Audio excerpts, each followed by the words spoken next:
our guest today is Matt. Matt is running 9 YouTube channels and generating $30K revenue of it. That's already very impressive. And Matt is really young, and he's our guest to help to understand better how to start a business and to help you guys. So welcome, Matt. Thanks for joining the show. How are you doing? Thank you so much for the welcome, Zsofia. I'm really glad to be here, and I'm super excited to share with your audience about outsourcing, business, YouTube, and all that stuff. Great. So you started practicing YouTube back in 2014 as a teenager, but you are still really, really young.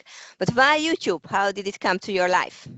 Yeah, so I've always had an interest in YouTube. I've always wanted to be like a YouTuber. Like you see PewDiePie, you see people who like show their face and are like celebrities on YouTube. And I really saw like the life they could live. Like they could travel wherever they wanted. It didn't matter where they live. They didn't have to like, commute, drive in to go to a job or anything like that. So I saw the freedom they had, and it really made me want that. Now, I wanted to do a YouTube channel, but my parents didn't really want me like showing my face online or anything like that, which makes sense, right? I was a kid. And so I kind of had to find a way around that. How can I run a YouTube channel without even showing my face? So I came across this one channel. It was called Top Fives, and they uploaded like top 5 videos. And I'm sure a lot of people in your audience have seen like top 5 videos, like the top 5 fastest cars or the top 10 most amazing Guinness World Records and just stuff like that. And the thing about these videos is that they seem so simple to make. Like they were literally just clips put together, like other people's clips, and then with a voiceover on top of the clips. And so at that time, I had this super crappy iPhone, and I would literally just record voiceovers on the iPhone, and I would edit the videos together on my computer. And I did that for a while. I had a lot of ups and downs. You learn through trial and error along the way. And I did have a success about a year into it. I had a video get 100,000 views in a week. And after that, I started outsourcing the process. So I started hiring other people to make the videos for me. And that's when everything changed, because before then I was making like $9,000 a month as like a 15-year-old, and I was making more money than my parents, than my friends. And while things were great, I was spending all my time making these videos. But when I actually outsourced the process and got other people to make the videos for me, that's where everything changed. And that now I'm able to run 9 different YouTube channels, and the only work I do within my YouTube operation is coming up with video ideas and uploading the finished videos. These are the 2 main tasks that you kept for yourself, right? Right. Those are the ones that I kept for myself, which I could outsource, but honestly, I kind of like doing it as well. Okay, so you kept them because you like them. That's just the main point, right? Exactly. That, and I think it's my expertise in uploading videos and knowing which videos to generate. And it's kind of more of a task that you have to really learn a lot about YouTube to do, like researching the best video ideas, doing keyword research, doing competitor research, and all that kind of stuff. But do you discuss your ideas with someone, or are you really doing it on your own? Is it? I do it 100% on my own. And then I give it to a script writer who writes the scripts, and then they give it to a voiceover artist who does the voiceovers, and then they give it to the video editor who edits the video, and then they give it to a thumbnail designer who designs the thumbnail, and then I upload the finished video. I see. I wanted to ask you in the second question about your initial difficulties when you started a business, but I hear from your previous answer 2 things. You had to overcome the rules of your parents because you were still very young, and Right. then you had to figure out how to have more time, basically. Exactly. Which was the hardest task to figure out? I would say the hardest would probably be with my parents and teachers kind of pressuring to go down a traditional route, like getting a real job and everything, which is understandable. They had the best intentions and everything, but when they saw what I was doing with YouTube, they were very understanding, and we have a good relationship today. But at the time, there was a lot of it was pretty turbulent.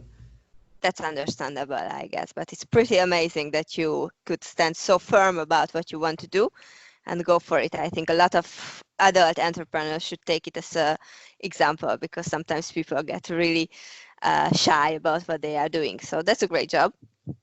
For You also mentioned on your site that the first business book you read was basically the Lorax. Oh, right. How did it come? Well, I don't know if it's the best example, but um, I mention a lot that the only thing I knew about business up until that point in my life when I was 15 years old was from a Dr. Seuss book called The Lorax, and I'm not sure if your audience is familiar with The Lorax, but it's basically I in have to it. Google it, to be honest. Okay, there's this one guy called the Onceler in it who and it's really a bad example because the Onceler is like a really bad guy in the Lorax, but it was really the only thing I knew about business, and I'm sure there's tons of better examples out there, but basically he started chopping down these trees and he realized that he could make the trees into a like a clothing garment, and he couldn't make them all himself, so he started hiring other people to like his friends and family at first, but then it expanded into this giant factory. And so yeah, so that's what I thought, like I just got to outsource each part of the process. Like I got to outsource the I'm doing all the voiceovers myself, I'm writing the scripts, like I got to outsource each one individually, and then I can remove myself from the process and really just do the important things. Okay, you certainly can't remove yourself from the process in one step. So how did it start? What was the first task that you decided that, okay, hey, it gotta go? First task was probably the voiceover because I was 15 years old. I had a really high squeaky voice, and like I just hated doing the voiceover. People would comment on the videos like, is this a little kid doing the voiceovers and stuff like that?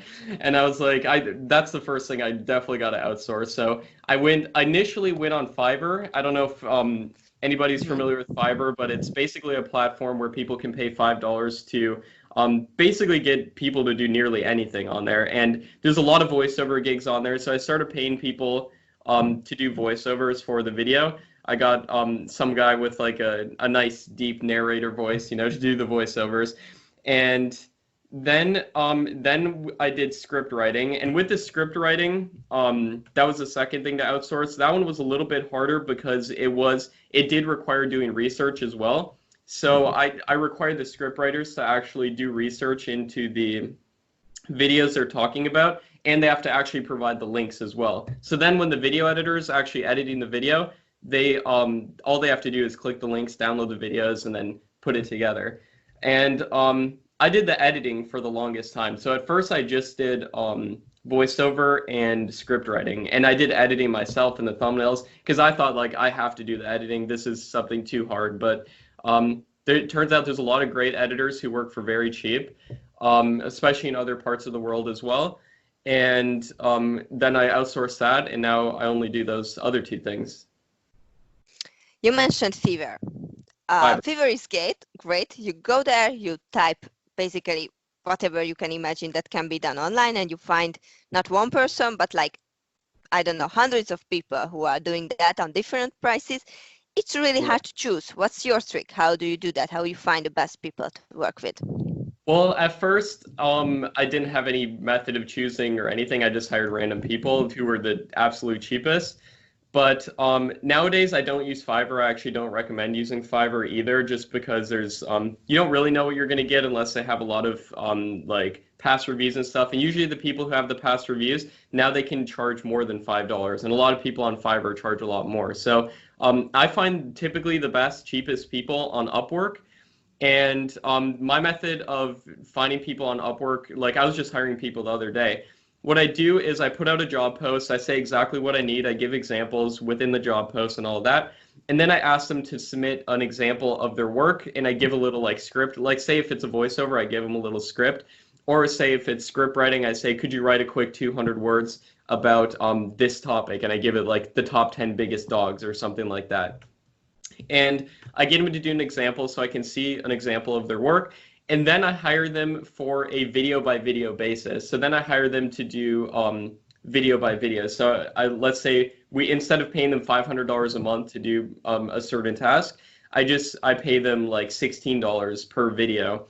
And then I get them to do probably 1 to 3 videos. And if they look good, then I'll do a weekly basis. And if the week goes good, then I do monthly. And then I pay them on a monthly basis. So you have quite a firm process of trial periods basically for your freelancers.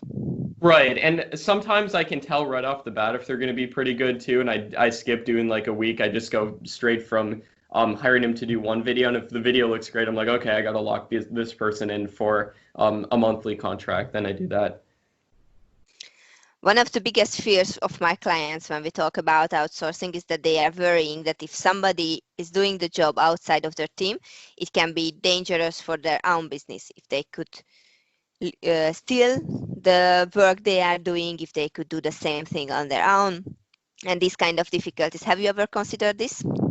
I have definitely. I recommend tools like so I give a lot of my video editors access to stock video websites where I pay for to get stock videos like a monthly fee, and I give them access to that so they can download it. But like you have to trust them to be able to access those sites and all that stuff. So I use Dashlane personally to manage like passwords, and then you can share passwords without the freelancer actually being able to see the password, but they're still able to log in if they download Dashlane. LastPass is another really good option as well that I see a lot of people using. But overall, I don't give anybody like access to my YouTube channels or anything like that. But I know a lot of the big YouTube channels do, and obviously to do that, you do have to trust the person to a degree. You can mitigate it with certain things using LastPass, Dashlane, giving people what do you call it? Giving people a manager access to your YouTube channel as well, where they can't like delete the channel or anything, but they can still upload videos and stuff. So really just mitigating it as much as you can is the only thing you can do, and really just building up trust with those people over time. Because if you see they're doing a good job for like months on end or weeks on end, you know they're probably in it for the long haul. Mm-hmm. Did you have any bad experience with this? The worst experiences I've had is with hiring people who don't really do what they say they're going to do. So, for example, I hire a script writer, and instead of writing the scripts themselves, they literally just copy paste it from somewhere else, and that's really the biggest thing that I've ran into. And to mitigate this, I've had all of my voiceover artists actually during the next step, because I have a whole board set up that people pass down each step of the process. And for the voiceover artists, I have them put the script through Copyscape to check if the script's unique and everything like that, and only costs like 2 cents a search. And so that's one of the things we do to mitigate it now. That perfectly makes sense. So you can protect yourself from stealing intellectual property. That's very Exactly, important. yeah. You have a generous program. You offer a free training course for those who want to generate revenue from YouTube like you are doing. This training is available at matpar.com. I'm sure you are telling a lot of great things in this free course, but I was wondering if there would be the number one tip you would tell someone who wants to run the business, and maybe if he doesn't want to run a YouTube business, but she's into something completely else, but as an entrepreneur to other fellow entrepreneur, what would you recommend to do? What's the most important thing in the beginning? What do you think?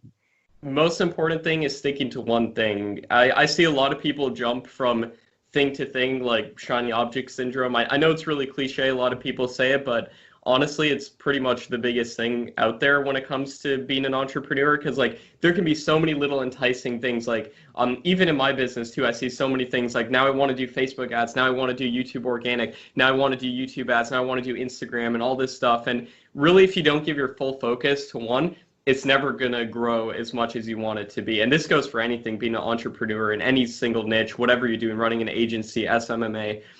You really just got to stay consistent, drop shipping, anything, to what you initially want to do and what you want to accomplish long term. So I would say really sticking to one thing is key.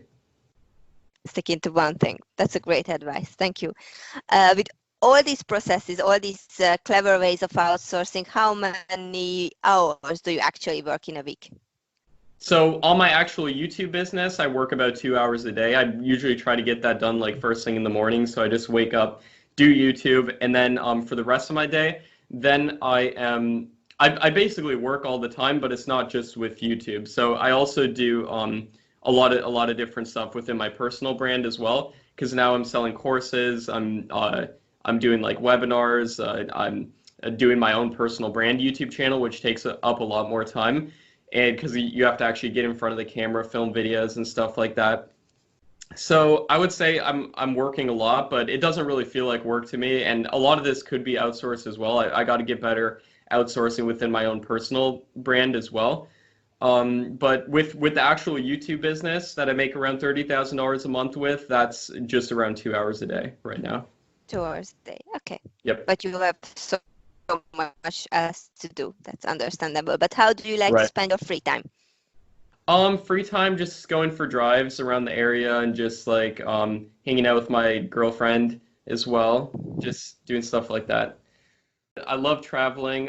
Haven't been able to do much of it due to the what's been going on recently in the world with lockdowns and all of that, which is understandable. But yeah, hopefully when things clear up, would love to travel some more. And yeah.